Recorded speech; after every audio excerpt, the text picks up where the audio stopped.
Hello guys. सो आज की इस वीडियो में हम टॉपर शुभम कुमार के पेपर को एनालिसिस करेंगे और जानेंगे कि शुभम कुमार ने क्या डिफरेंट आंसर लिखा है जिस वजह से उन्होंने टॉप करे हैं। ठीक है, तो देखिए जैसे कि उन्होंने पेपर 4 फरवरी को दिया था। ठीक है, और all Rajendra Nagar offline mode में दिए थे। ठीक है, मीडियम था उनका इंग्लिश। और चलो ये रजिस्ट्रेशन नंबर है। ठीक है, तो without wasting any time let come to the point. So हम पहले से बता देता हूँ कि हम टॉपिक के कॉन्टेक्स्ट के ऊपर नहीं जाएंगे। ठीक है, क्या देखेंगे, सिर्फ उनका स्ट्रक्चर देखेंगे। ठीक है, कि किस तरह से उन्हें स्ट्रक्चर किया है आंसर को, और कैसे उनका प्रेजेंटेशन और स्ट्रक्चर देखेंगे, और उनका वर्ड लिमिट देखेंगे। ओवरऑल व्यू लेंगे कि क्वेश्चन का हर एक पार्ट को कि वो कैसे मेंशन किए हैं या टॉपिक में आंसर शीट में, वो हम देखेंगे। तो चलिए शुरू करते हैं। तो क्वेश्चन नंबर 1। ठीक है, पहले देखते हैं क्वेश्चन नंबर 1, फिर आगे आने वाली वीडियो में हम शुभम कुमार की और आंसर राइटिंग को एनालिसिस करेंगे। ठीक है, तो देखिए पहला क्वेश्चन है, citizen charters make administration both accountable and citizen friendly. एक स्टेटमेंट दे रखा है। ठीक है, फिर however over time in a large number of office citizens charter have fallen into disuse. Suggest measure that can make these charters effective tools for bringing accountability in public service।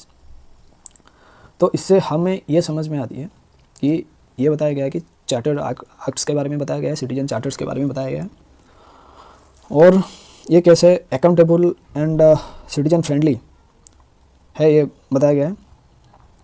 Then second part में बताया गया however over time in a large number of office citizen charter है fallen into disuse, क्योंकि ये disuse हुआ है। ठीक है, उसके बारे में बताया गया। Suggest measure that can make this charters effective tool for bringing accountability in public life, और मेजर सजेस्ट करने के लिए बोला है। तो कुल हमें जैसे पता है हर एक आंसर का 3 पार्ट रहता है। ठीक है, फर्स्ट पार्ट है इंट्रो, सेकंड पार्ट है बॉडी, थर्ड पार्ट है कंक्लूजन। ठीक है, तो इंट्रो में बेसिकली ये रहता है कि क्वेश्चन का एक ओवरव्यू दिया जाता है, और जैसा कि ट्रेंड पे मैंने एनालिसिस करके देखा है कि एक ही सेंटेंस पे काफ़ी सारे इन्फॉर्मेशन वही मेन टॉपिक के ऊपर डाल देते हैं, वो इंट्रो में रहता है। ज़्यादा नहीं, 20 to 30 वर्ड के अंदर ही डाल देते हैं। फिर बॉडी में जो भी पूछा है क्वेश्चन का पार्ट को, एक एक पार्ट को एनालिसिस करते हैं कि क्या क्या पूछा है, और फिर कंक्लूजन में उसका वे फॉरवर्ड देते हैं कि क्या हो सकता है। ठीक है, तो हम क्वेश्चन को हमारे हिसाब से पहले एनालिसिस करते हैं, हमारे हिसाब से एनालिसिस करते हैं, फिर टॉपर की कॉपी में आएंगे। क्यों? क्योंकि हमारे हिसाब से एनालिसिस करेंगे, फिर बाद में टॉपर कैसे लिखे हैं वो देखेंगे, ताकि पता चल पाए हम किस लेवल पे हैं, हमारा सोच टॉपर्स के सोच पे मिल रहा है कि नहीं। ठीक है, तो ये मोटा है। तो देखिए बॉडी का मैं यहाँ पे देख पा रहा हूँ 2 पार्ट है कि सिटीजन चार्टर में administration both accountable and citizen friendly, कि कैसे citizen charter accountable and citizen friendly है उसे बताना पड़ेगा। कि merits of citizen charters accountable and friendly, how citizen charters accountable and citizen friendly, तो उसका कुछ पॉजिटिव साइड बताना पड़ेगा। ठीक है, सिटीजन चार्टर्स का कुछ फीचर्स बताना पड़ेगा, ये बता रहा है स्टेटमेंट में। तो हमें इंट्रो के बाद ही बॉडी के पहला पार्ट में हमें इंट्रो देना होगा कि क्वेश्चन का डिमांड है। ठीक, उसके बाद ही कि over the past of time कैसे इवॉल्व हुआ है सिटीजन चार्टर्स, ये पार्ट 2 में, क्वेश्चन का सेकेंड पार्ट में ये डिस्कस किया है। और इसका थर्ड पार्ट में कैसा ये मिसयूज हुआ है, थर्ड पार्ट ये डिस्कस करा है कि कैसे मिसयूज हुआ है। फिर ये तो 2 हो गया। फिर थर्ड पार्ट में कंक्लूजन और समरी पार्ट, ये लास्ट एंड में होगा कि सजेशन। ठीक है, measures means what measures that can make, क्या क्या सजेशन लिया जा सकता है। ठीक है, तो ये तो रहा हमारा पॉइंट। तो अब हम चलते हैं कि टॉपर्स के आंसर के ऊपर। ठीक है, तो देखिए जैसे कि इंट्रो इन्होंने लिखा है कि citizen charters refer to a set of commitment by public service providers which include the quality of service, time duration, list of services and reversed grievance redressal mechanism. ठीक है, तो जैसे डेफिनेशन सीधा दे दिया है। अब इंट्रो डेफिनेशन से start कर सकते हैं हम, और कोई fact, figure, supreme court judgment और कोई भी एक वेल नोन बॉडी से ही इंट्रो स्टार्ट कर सकते हैं।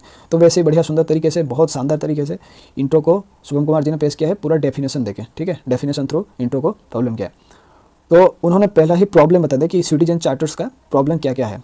ठीक है, मैं पहले कंटेंट के ऊपर आता हूँ, फिर स्ट्रक्चर के ऊपर आऊँगा, फिर प्रॉब्लम मेंशन एड्रेस किया है। देखिए 1 2 3 4 5 6 प्रॉब्लम दे दिए हैं। प्रॉब्लम के बाद देखिए सेकंड पार्ट में मेजर्स, प्रॉब्लम के बाद सेकंड पार्ट में ये मेजर्स क्या क्या मेजर्स है, ये मेजर्स को मेंशन कर दिए हैं।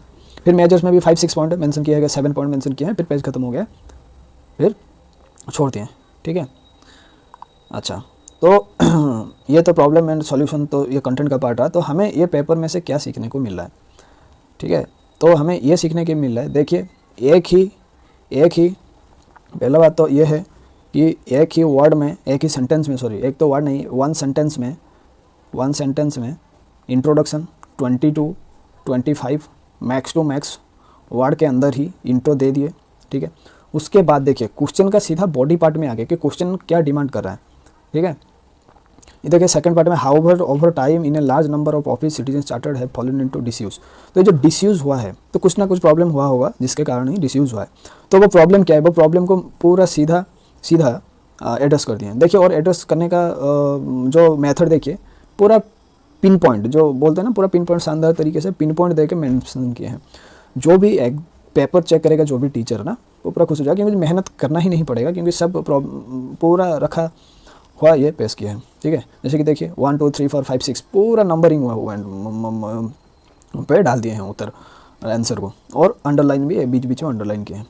दूसरे मेजर्स देखिए, अगर आप कोई भी टीचर, आप अगर एग्जामिनर होते तो कितना नंबर देते? देखिए ये है, अगर मैं एग्जामिनर होता मान लीजिए, ठीक है, तो इसे 1 मार्क देते, इंट्रो को 1 मार्क क्योंकि एक डेफिनेशन दिया है, और इसे देखिए प्रॉब्लम को बॉडी का कितना मार्क, देखिए 6 पॉइंट दिए, 6 पॉइंट को मान लीजिए 3 पॉइंट को 1 मार्क कर देंगे, 2 भी मार्क देंगे फर्स्ट पार्ट को, बॉडी का फर्स्ट पार्ट को। सेकंड पार्ट को भी 7 पॉइंट मतलब 2 मार्क, 2 2 4 1 5 मार्क, 5 मार्क। तो out of 10 5 to easily score 5 to 6 mark score कर सकते हैं। ठीक है, और जस्ट इनका देखिए पूरा पॉइंटिंग बुलेट पॉइंट में और नंबरिंग में पूरा मेंशन किया है, ज़्यादा इधर उधर की बात नहीं है। ठीक है, तो चलिए अगले क्वेश्चन में मिलेंगे और देखेंगे कि कैसा आंसर उन्होंने राइट किए हैं। अगर मेरा ये वीडियो, आंसर राइटिंग का वीडियो, आपको सही में अच्छे कुछ भी मदद मिला होगा तो ये चैनल को सब्सक्राइब कर दीजिए और एक लाइक बटन दबा दीजिए। Thank you.